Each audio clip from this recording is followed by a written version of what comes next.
जैन मत के दो प्रमुख सिद्धांत हैं, अनेकांतवाद और स्यादवाद।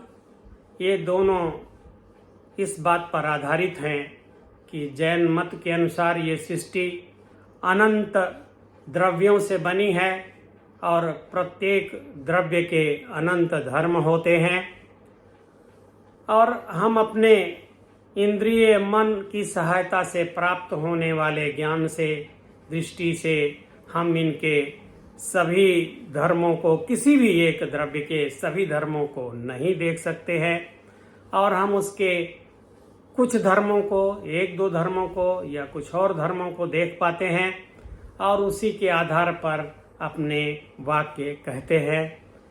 इस प्रकार हमारा जो ज्ञान होता है वो स्याद कैटेगरी का होता है, स्याद प्रकार का होता है, कि जिसका अर्थ हुआ कि हमारा ज्ञान सापेक्ष है। हम कुछ चीजें जानते हैं उसको कहते हैं। इसको कहने के लिए उन्होंने स्याद शब्द का प्रावधान किया है।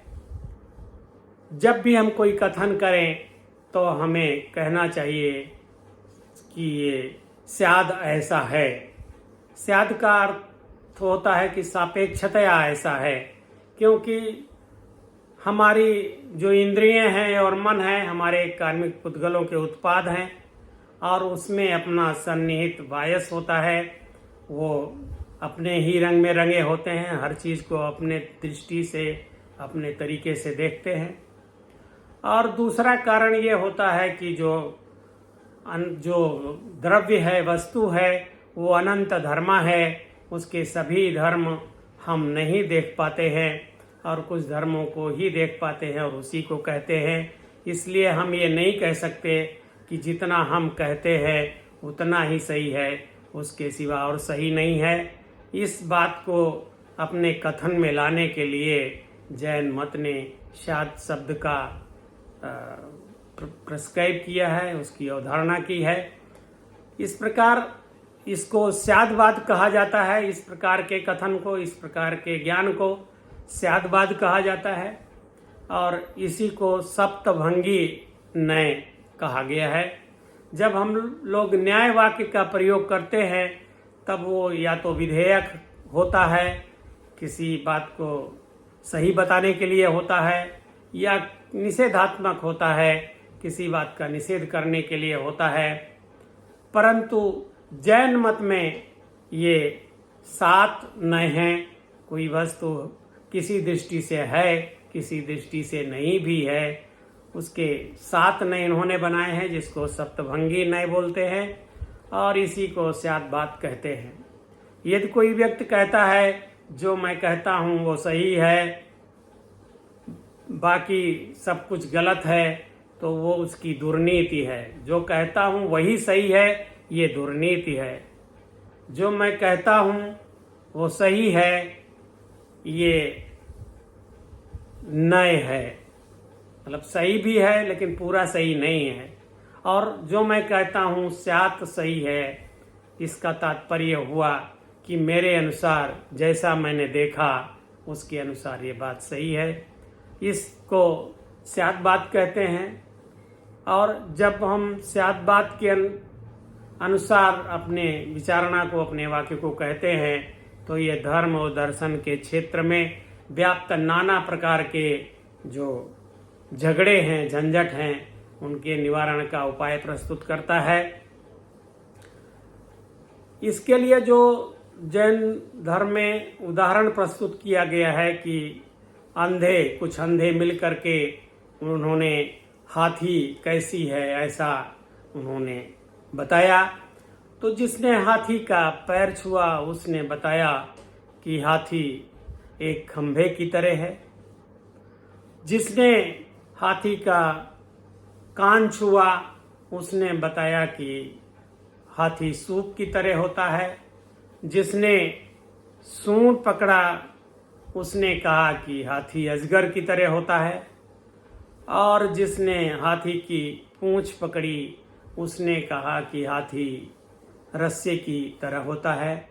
अब यहाँ पर ये चारों आपस में विवाद कर रहे हैं कि हाथी कैसा है, लेकिन किसी ने भी हाथी के सभी स्वरूप को नहीं समझा, नहीं जाना, नहीं कहा, और ये आपसी विवाद का कारण होता है। जबकि चारों अंधे अपने अपने दृष्टि से जो उनकी इंद्रियों ने उनको बताया है उसके माध्यम से वो सही हैं। तो इस सिद्धांत को जैन दर्शन में स्यादवाद कहा गया है, जो अत्यंत उपयोगी है, क्योंकि सभी धर्मों को, किसी वस्तु के समस्त धर्मों को जान पाना संभव नहीं होता है। जो हम जानते हैं केवल उतना ही सही है। ये एक तरह से हठवादी वचन है। और इस सृष्टि जो बनी है ये अनेक द्रव्यों से, अनेक वस्तुओं से, अनेक तत्वों से बनी है, और सभी तत्व के अनंत धर्म होते हैं। इस सिद्धांत को कहने के लिए अनेकांतवाद शब्द का प्रयोग होता है। ये दो प्रमुख सिद्धांत जैन मत के हैं, जिनके माध्यम से जैन मत के सिद्धांत को कहा जाता है। तीसरा जो इनका त्रिरत्न है वो है सम्यक चारित्र, अर्थात हमारा जो दर्शन और ज्ञान से जो हमको मिला है उसके आधार पे हमारा चरित्र भी सम्यक होना चाहिए। सम्यक चरित्र में जो पंचव्रत हैं, जो भिक्षुकों के लिए, मुनियों के लिए, साधकों के लिए महाव्रत हो जाते हैं, और श्रावकों के लिए, गृहस्थों के लिए अणुव्रत हो जाते हैं। ये पंचव्रत हैं अहिंसा, सत्य, स्तेय, अपरिग्रह और ब्रह्मचर्य। ये बौद्ध दर्शन में भी हैं, योग में भी हैं यम के रूप में, और ये भारत के सभी धर्मों में हैं। परंतु जैन मत इन चारित्रों को साधकों के लिए अत्यंत ही कठोर बनाता है। उनको अत्यंत कठोर त्याग और तपस्या का मार्ग देता है, और श्रावकों के लिए इन्हीं व्रतों को, इन्हीं चारित्र को थोड़ा आसान कर दिया गया है, जिससे गृहस्थ श्रावक उसका अनुपालन कर सकें और वो अपने जीवन यापन कर सकें, इस मार्ग की ओर आकर्षित हो सकें। जैन दर्शन का जो सापेक्षता का सिद्धांत है, जो स्यादवाद का सिद्धांत है, ये थ्योरी ऑफ रिलेटिविटी से मिलता जुलता है और उसकी पूर्व पीठिका लगता है, क्योंकि हम किसी भी वस्तु को अपने ही इंद्रिय और मन से देखते हैं, जो पहले से ही हमारे अनुसार बायस्ड होता है, और जो हमारा ऑब्जेक्टिव है, जो देखने की वस्तु है, उसमें भी अनंत धर्म होते हैं और हम उनमें से कुछ ही धर्मों को देख पाते हैं। इस प्रकार हमारा ज्ञान सापेक्ष होता है, रिलेटिव होता है। जैन मत के जो अपरिग्रह के, ट्रस्टीशिप के, अहिंसा के सिद्धांत हैं, इसको महात्मा गांधी ने अपने स्वतंत्रता आंदोलन में बहुत ही प्रभावी तरीके से प्रयोग किया, और उन्होंने जो भारतीय शासन को चलाने के लिए जो अपने प्रिस्क्रिप्शन दिए, जो अपने उन्होंने सुझाव दिए, उसमें उन्होंने ट्रस्टीशिप सिद्धांत को बताया, लागू किया। अपरिग्रह को उन्होंने खुद जिया, अहिंसा के माध्यम से उन्होंने अपने स्वतंत्रता संग्राम को गढ़ा, सत्य के लिए आग्रह किया। इस प्रकार उन्होंने, जो वो खुद स्वतः जैन थे, और उन्होंने जैन धर्म के इन 5 महाव्रतों के आधार पे पूरा स्वतंत्रता आंदोलन को प्रभावी ढंग से चलाया। जैन मत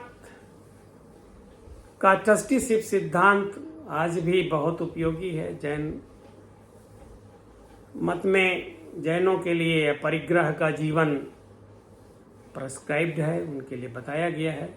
परंतु धन कमाने के लिए उनको नहीं रोका गया है। और जब वो धन कमाते हैं और जो उनकी आवश्यकता से अधिक होता है उसका उन्हें दान कर देना चाहिए, लोक कल्याण के लिए किसी कार्य में लगा देना चाहिए। ये भी परिग्रह की परिभाषा में आता है। और इसीलिए हम देखते हैं कि जैन मत के अवलंबी आजकल बहुत कम ही हैं, लेकिन वे बहुत ही धनवान हैं और बहुत ही लोकहित के कार्यों में वे आगे बढ़ चढ़ भाग लेते हैं। जैन दर्शन के जो आत्मा का सिद्धांत है, जो जिसको कर्ममल जब घेर लेते हैं वो जीव कहलाता है। ये अनादि है, कब से हुआ ये मालूम नहीं है, लेकिन इसका अनावरण हो सकता है और चेतना की जो अनंत चतुष्टय की शक्तियां हैं वो प्रकाशित हो जाती हैं और उसका वो आनंद लेता है। वास्तव में जो अनंत चतुष्टय है वो बहुत सारे दर्शन में, बहुत सारे धर्मों में वो ईश्वर के ऊपर आरोपित की जाती है। जैसे कि वो अनंत दर्शन है, वो सब कुछ देख सकता है, उससे कुछ छुपा नहीं रहता। अनंत ज्ञान अर्थात वो सब कुछ जानता है, वो कुछ ऐसी बात नहीं जिसको वो नहीं जानता है। अनंत आनंद, उसके अंदर समस्त आनंद है, हर प्रकार से वो आनंदित है। और अनंत वीर, उसमें समस्त शक्तियां हैं, वो जो चाहे कर सकता है। ये चारों गुण ईश्वर के हैं। और धर्मों में जिसको जैन धर्म ने मानव की आत्मा में, जीव की आत्मा में धारित किया है, धारणा किया है, बताया है, और उनको मुक्त करने का, जो वो सीमित हैं, जिनको कर्ममलों ने उनको घेर के रखा है, उसको हटाने का उपाय भी बताया है। इस प्रकार एक तरह से हम देखते हैं कि जैन दर्शन नर को नारायण सदृश बनाने का एक साधना पथ है। जो ये बंध और मुक्ति का जो प्रक्रिया है उसको यहाँ पर बहुत ही सही तरीके से बताया गया है, स्पष्ट करने वाले तरीके से बताया गया है। आत्मा समस्त अनंत चतुष्टय से संपन्न है, उसमें सब कुछ विद्यमान है, लेकिन हमारे कर्ममल उसको आवरण कर लेते हैं, उसको घेर लेते हैं और वो सीमित हो जाता है, प्रकाशित नहीं हो पाता है। और ये जो कर्ममल को घेरने की प्रक्रिया है, जो कार्मिक पुद्गल आत्मा को घेरते हैं, छोटे छोटे फोटान जैसे दाने आते हैं और घेरते हैं, वो उसको आश्रव, उस प्रक्रिया को आश्रव कहा गया है। और जब ये आश्रव चेतना के प्रकाश को, आत्मा के प्रकाश को घेर लेते हैं, उसको सीमित कर देते हैं, तब वो जीव उसका बंध हो जाता है, उसको बंध शब्द से कहा गया है।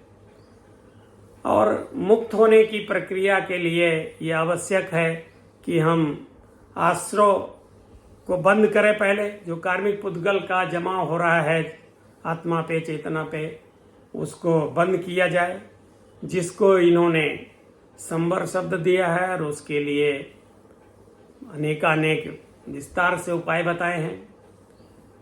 और जब संबर हो जाए, नए कार्मिक पुद्गल आना बंद हो जाएं, तब जो कार्मिक पुद्गल पहले से जमा हैं उनको निकालने के लिए इन्होंने बहुत ही कठोर उपाय बताए हैं। और जिस प्रक्रिया को उन्होंने निर्जरा का नाम दिया है। और जब हम जैन साधना पथ के माध्यम से, निर्जरा के माध्यम से आत्मा के ऊपर जमे, चेतना के ऊपर जमे सभी कर्ममलों को दूर कर देते हैं, हटा देते हैं, तब चेतना अपने शुद्ध रूप में प्रकाशित हो जाती है और अनंत चतुष्टय विकसित, प्रकाशित हो जाता है। वो पहले से विद्यमान है, वो प्रकाशित हो जाता है और चेतना उसका पूरा आनंद ले पाती है और सिद्ध शिला में जाकर सदा उसका आनंद लेती है। ये जैन मत का प्रमुख सिद्धांत है।